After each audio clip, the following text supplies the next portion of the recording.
Marshall from Bachelor of Science in Customs Administration, Section 2B. Today I'm gonna talk about something that is going to be really interesting to give you a better perspective about the life of Rizal in Japan. One of the happiest interludes in the life of Rizal was his visit to the delightful land of the cherry blossoms for 1 month and a half on February 28 to April 13, 1888. He was enchanted by the natural beauties of Japan, the charming manners of the Japanese people, and the picturesque shrine. Moreover, he fell in love with the Japanese beauty of Seisan, whose loveliness infused joy and romance in his sorrow heart. Early in the morning of Tuesday, February 28, 1888, Rizal arrived in Yokohama. He registered at Grand Hotel.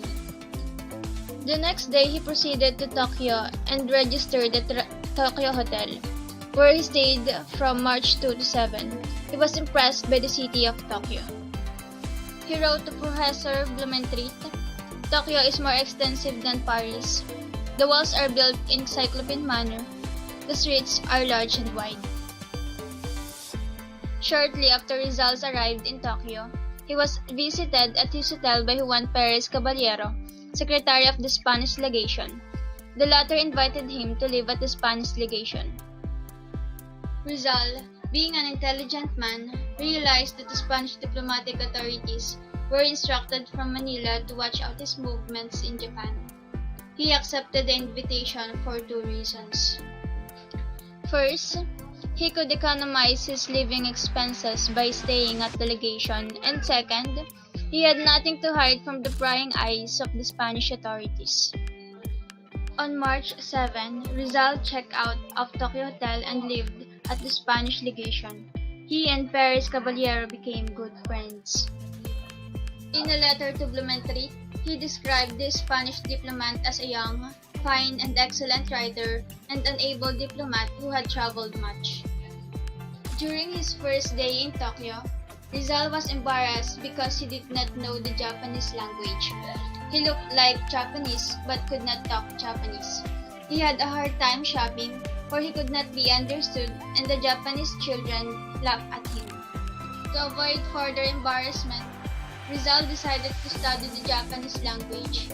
Being a born linguist, he was able to speak it within a few days. He also studied the Japanese drama or kabuki, arts, music, and judo or Japanese art of self-defense. Nikko, Hakone, Miyanoshita. One cool afternoon in March 1888, Rizal was promenading in the street of Tokyo near a park. It was a beautiful spring afternoon. There were many people at the park. As he approached the park, Rizal heard the Tokyo band playing a classic work of Strauss. He was impressed by the superb performance of the Western music. He stopped and listened in rapt attention. The band stopped playing. The musicians descended from the bandstand and walked around for a rest. Some began to converse. To Rizal's utter surprise, they were talking in Tagalog. He approached them, inquiring in Tagalog, "Paisano, taga saan po kayo?" They told him that they were Filipinos, and that the principal instruments in the band were played by Filipinos. Other members of the band were Japanese, but they were playing only the secondary instruments. Rizal was favorably impressed by Japan. He was a keen observer, taking copious notes of the life, customs, and culture of the people. He was so silly, light-headed tourist who merely enjoys attractive sight that appeals only to the senses. The things which favorably impressed Rizal in Japan were the beauties of the country, its flowers, mountains, streams, and scenic panoramas, the cleanliness, politeness, and industry of the Japanese people, the picturesque dress and simple charm of the Japanese women. There were very few thieves in Japan, so that the houses remained open day and night. and in the hotel room, one can safely leave money on the table. Beggars were rarely seen in the city streets, unlike in Manila and other cities. However, there is one thing which he did not like in Japan, and that was the popular mode of transportation by means of rickshaws drawn by men. His sensitive soul recalled that seeing human beings working like horses, pulling the carts called rickshaws.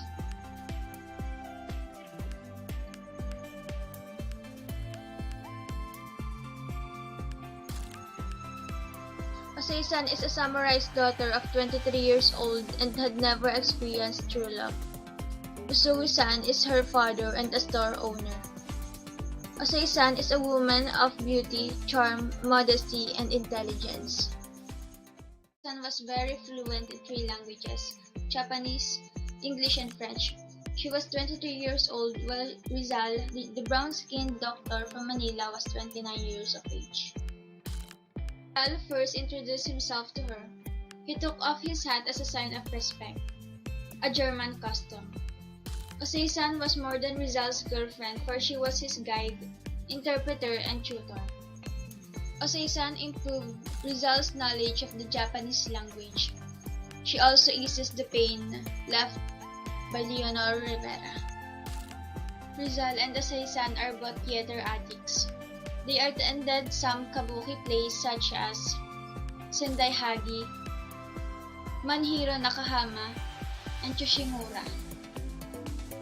Rizal fell greatly in love with Osei-san that he was tempted to leave the Philippines and settle down in Japan. He was offered a job in the Spanish legation. Pasiano wrote to Rizal, reminding him of his duty and why he left the Philippines in the first place. Rizal left Japan via the ship Belgic, an English steamer in Yokohama bound for United States. It ended up 45 days of his unforgettable stays in Japan and his relationship with Osei-san.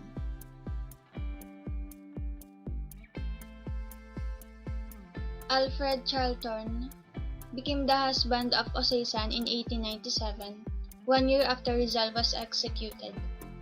He was a British teacher of chemistry in Pierce School in Tokyo. They had a daughter named Yuriko, who married a son of a Japanese senator.